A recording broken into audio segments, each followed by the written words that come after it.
S, ಹಾಗಿದ್ರೆ ನಟ ಅಲ್ಲು ಅರ್ಜುನ್ ವಿರುದ್ಧ ಏನು FIR ದಾಖಲಾಗಿದೆ? FIR ನಲ್ಲಿ ಏನಿದೆ?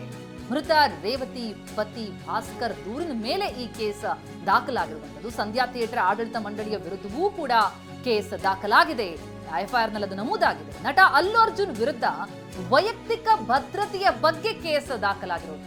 ಪತ್ನಿ ರೇವತಿ, 9 ವರ್ಷದ ಮಗ ತೇಜ್, ಮಗಳು ಇದ್ಲು. ಅಂದ್ರೆ ಆ ಪತಿ ಏನೊಂದು ಕಂಪ್ಲೇಂಟ್ ಕೊಟ್ಟಿದ್ದಾರೆ. ಅದರಲ್ಲಿ ಏನಿದೆ ಅಂತ ನೋಡ್ತಾ ಇದ್ದೀವಿ. ರೇವತಿ ಮಗ ಸಾಯಿ ತೇಜ್ಗೆ ಉಸಿರಾಡೋದಕ್ಕೆ ಆಗ್ಲಿಲ್ಲ. ಆ ಉಸಿರುಗಟ್ಟುವಿಕೆಯಿಂದಾಗಿ ಕೆಳಕ್ಕೆ ಬಿದ್ದು ಬಿಟ್ರು. ಚಿಕಿತ್ಸೆಗೆ ಅವರನ್ನ ರವಾನಿಸಲಾಯಿತು. ಆದರೆ ರೇವತಿ ಮೃತಪಡ್ತಾರೆ. ಆ ಮಗನ ಕಂಡೀಷನ್ ಇನ್ನೂ ಕೂಡ ಕ್ರಿಟಿಕಲ್ ಇದೆ. ಸುಮಾರು 25 ಲಕ್ಷ ರೂಪಾಯಿ ಕೊಟ್ಟಿದ್ದೀವಿ ಅಂತನ್ನುವಂಥ ಮಾತುಗಳನ್ನ ಹೇಳ್ತಾ ಇತ್ತು. ಆದರೆ ಹೋದ ಜೀವ ವಾಪಸ್ ಬರಲ್ಲ, ಅದಂತೂ ಸತ್ಯ. ಜೊತೆಗೆ ಈಗ ಈ ಕೇಸ್ಗೆ ಸಂಬಂಧಪಟ್ಟಂತೆ ಅರೆಸ್ಟ್ ಕೂಡ ಆಗಿದ್ದಾರೆ ಅಲ್ಲು ಅರ್ಜುನ್. ಬಂಧನದ ವೇಳೆ ಏನ್ ನಡೀತು ಅದನ್ನು ಗಮನಿಸ್ತಾ ಇದ್ದೀವಿ ನಾವು. ಅಲ್ಲಿ ಪತ್ನಿ ಭಾವುಕರಾಗ್ತಾರೆ. ಅಲ್ಲಿ ಅಲ್ಲು ಅರ್ಜುನ್ ಅರೆಸ್ಟ್ ಆಗ್ತಾ ಇದ್ದಂತೆ ಬಂಧನದ ವೇಳೆ ಪತ್ನಿಗೆ ಮುತ್ತಿಟ್ಟು ಅಲ್ಲಿಂದ ಹೊರಡ್ತಾರೆ ಅಲ್ಲು ಅರ್ಜುನ್. ಭಾವುಕವಾದಂತ ಒಂದು ಸಿಚುವೇಶನ್. ಸೊ ಇದು ಏನೇನು ಅಲ್ಲಿ ಸ್ಟೇಷನ್ ಅಲ್ಲಿ ಆಗ್ತಾ ಇರೋದು, FIR ಹಾಕಿರೋದು, ಅದರಲ್ಲಿ ಏನೇನಿದೆ ಇದೆಲ್ಲ ವಿಚಾರಗಳನ್ನ ನೋಡ್ತಾ ಇದ್ದೀವಿ. ಯಾವ್ಯಾವ ರೀತಿಯಂತ ಬೆಳವಣಿಗೆಗಳನ್ನ ಪಡ್ಕೊಳ್ತಾ ಇದೆ ಇದೆಲ್ಲ ವಿಚಾರಕ್ಕೆ ಸಂಬಂಧಪಟ್ಟಾಗೆ ನಮ್ಮ ಪ್ರತಿನಿಧಿ ಮಂಗಳ ನಮ್ಮ ಜೊತೆಗೆ ನೇರ ಸಂಪರ್ಕದಲ್ಲಿ ಜಾಯಿನ್ ಆಗ್ತಾ ಇದ್ದಾರೆ. ಸಿನಿಮಾಕ್ಕೆ ಸಂಬಂಧಪಟ್ಟ ಹಾಗಿನ ಹಿರಿಯ ವರದಿಗಾರ್ತಿ ಮಂಗಳ ವಿಚಾರ ಅಂತಂದ್ರೆ ಅಲ್ಲು ಅರ್ಜುನ್ ವಿಚಾರವಾಗಿ ಪುಷ್ಪ 2ಗಿಂತನೂ ಕೂಡ ಪವನ್ ಕಲ್ಯಾಣ್ ಅಥವಾ ಚಿರಂಜೀವಿ ಕುಟುಂಬದ ವಿಚಾರವಾಗಿ ಕೆಲ ದಿನಗಳಿಂದ ನಡೀತಾ ಇದ್ದಂಥದ್ದನ್ನೆಲ್ಲ ನಾವು ನೋಡ್ತಾ ಇದ್ವಿ. ಅದರ ಜೊತೆಗೆ ಮತ್ತೊಂದ್ ಕಡೆ ರೇವಂತ್ ರೆಡ್ಡಿ ಏನಿದ್ದಾರೆ, ಈ ಸಮಂತಕ್ಕೆ ಸಂಬಂಧಪಟ್ಟಾಗಿನ ಅಂತಾನೆ ನಾಗಚೈತನ್ಯಕ್ಕೆ ಸಂಬಂಧಪಟ್ಟಾಗಿನ ಬಿಲ್ಡಿಂಗ್ ಹೊಡೆದಿದ್ದು, ಮತ್ತೊಂದು ಈ ರೀತಿಯಾಗಿ ಸಿನಿಮಾ ಇಂಡಸ್ಟ್ರಿ ವಿರುದ್ಧವಾಗಿ ಅವ್ರಿಗೆ ಬಾಸ್ ಇಟ್ಟು ಅನ್ನುವಂಥ ರೀತಿಯಾಗಿ ಆ ಕಡೆ ವಿಶ್ಲೇಷಣೆ ಮತ್ತೊಂದ್ ಕಡೆ ನಡೀತಾ ಇದನ್ನು ನೋಡ್ತಾ ಇದ್ವಿ. ಇದೆಲ್ಲದರ ಮುಂದುವರೆದ ಭಾಗ ಈಗ ಅಲ್ಲು ಅರ್ಜುನ್ ಅರೆಸ್ಟ್ ಆಗೋ ತನಕ ಹೋಗಿದ್ದೀರಾ. ಅಫ್ಕೋರ್ಸ್ ಅವರಿಂದ ಈಗ ತಪ್ಪಾಗಿದೆ ಅನ್ನುವಂಥದ್ದು ಮೇಲ್ನೋಟಕ್ಕೆ ಗೊತ್ತಾಗ್ತಾ ಇದೆ. ಬಟ್ ಏನೇನ್ ಬೆಳವಣಿಗೆಗಳು ಕಳೆದ ಡಿಸೆಂಬರ್ 4ರಿಂದ ನಡೀತಾ ಇತ್ತು, ಇದು ಮುಂದೆ ಯಾವ ರೀತಿ ಅಂತ ಬೆಳವಣಿಗೆ ಪಡಿಬಹುದು ಅನ್ನೋದ್ರ ಕಡೆಗೆ ವಿಶ್ಲೇಷಿಸೋದಾದ್ರೆ ಮಂಗಳ.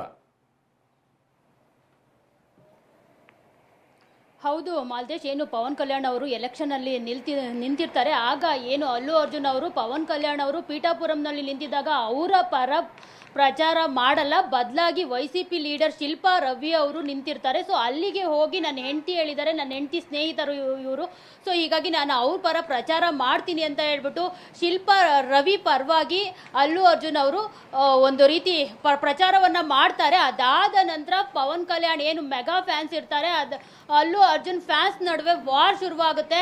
ಲೈಕ್ ನಮ್ಮ ಒಂದು ಅವರ ಮಾವನ ಪರ ಪ್ರಚಾರ ಮಾಡಿಲ್ಲ, ಆದರೆ ಅವರ ವಿರುದ್ಧ ಪಾರ್ಟಿ ಏನಿದೆ ಅವರ ಪರವಾಗಿ ಪ್ರಚಾರ ಮಾಡಿದ್ದಾರೆ ಅಂತ ಅಂದಿನಿಂದ ಇಂದಿನವರೆಗೂ ಕೂಡ ಏನು ಪವನ್ ಕಲ್ಯಾಣ್ ಫ್ಯಾನ್ಸ್ ಆಗಿರ್ಬೋದು, ಮೆಗಾ ಫ್ಯಾನ್ಸ್ ಆಗಿರ್ಬೋದು, ಎಲ್ಲರೂ ಕೂಡ ಒಂದು ರೀತಿ ಅಲ್ಲು ಅರ್ಜುನ್ ಬಗ್ಗೆ ಒಂದು ರೀತಿ ತೀವ್ರ ಅಸಮಾಧಾನದಿಂದ ಇರ್ತಾರೆ. ಜೊತೆಗೆ ನಾಗಬಾಬು ಅವರು ಕೂಡ ಒಂದು ಟ್ವಿಟರ್ ಅಲ್ಲಿ ಮೆಸೇಜ್ ಅನ್ನ ಹಾಕಿರ್ತಾರೆ. ಅದು ಇದ್ದಿದ್ದು ಒಂದು ರೀತಿ ವಾರ್ನ ಕ್ರಿಯೇಟ್ ಮಾಡುತ್ತೆ ಅಂತಾನೆ ಹೇಳ್ಬೋದು. ಯಾಕಂದ್ರೆ ನಮ್ಮ ಮನೆಯವರಾಗಿರ್ಬೋದು, ನಮ್ಮ ಕುಟುಂಬದವರಾಗಿರ್ಬೋದು ನಮ್ಮ ಪರವಾಗಿಲ್ಲ, ಜೊತೆಗೆ ಬೇರೆಯವರು ನಮ್ಮ ಪರವಾಗಿದ್ದಾರೆ, ಅದೇ ಖುಷಿ ಅನ್ನೋ ಒಂದು ಮಾತನ್ನ ಹೇಳೋ ಮೂಲಕ ನಾಗಬಾಬು ಅವರು ನಮ್ಗೆ ಅಸಮಾಧಾನ ಆಗಿದೆ, ಅಲ್ಲು ಅರ್ಜುನ್ ಅವರು YCP ಲೀಡರ್ ಪರ ಪ್ರಚಾರ ಮಾಡಿದ್ದು ಅನ್ನೋದನ್ನ ಟ್ವಿಟರ್ ಅಲ್ಲಿ ಹೇಳ್ತಿದ್ದಾಗೆ ಅದಷ್ಟು ಮತ್ತಷ್ಟು ಜಾಸ್ತಿ ಆಗಿರುತ್ತೆ. ಜೊತೆಗೆ ಸಾಯಿ ಧರಮ್ ತೇಜ ಕೂಡ ಅಲ್ಲು ಅರ್ಜುನ್ ಅವರನ್ನ ಏನು ಅನ್ಫಾಲೋ ಮಾಡಿರ್ತಾರೆ. ಸೊ ಇದಾದ ನಂತರ ಏನಾಗುತ್ತೆ ಅಂತಂದ್ರೆ ಎಲ್ಲೋ ಒಂದ್ ಕಡೆ ಪವನ್ ಕಲ್ಯಾಣ್ ಅವರು ಇತ್ತೀಚೆಗೆ ಅರಣ್ಯ ಇಲಾಖೆಗೆ ಬೆಂಗಳೂರಿಗೆ ಬಂದಾಗ ಅವರು ಕೂಡ ಹೇಳ್ತಾರೆ, ಡಾಕ್ಟರ್ ರಾಜ್ಕುಮಾರ್ ಅಂತ ಅವರು ಏನು ಕಾಡಿನ ಸಂರಕ್ಷಣೆ ಬಗ್ಗೆ ಒಂದು ಸಿನಿಮಾ ಮಾಡಿದ್ರೆ ನಮ್ಮಲ್ಲೂ ಇದ್ದಾರೆ ಹೀರೋಗಳು,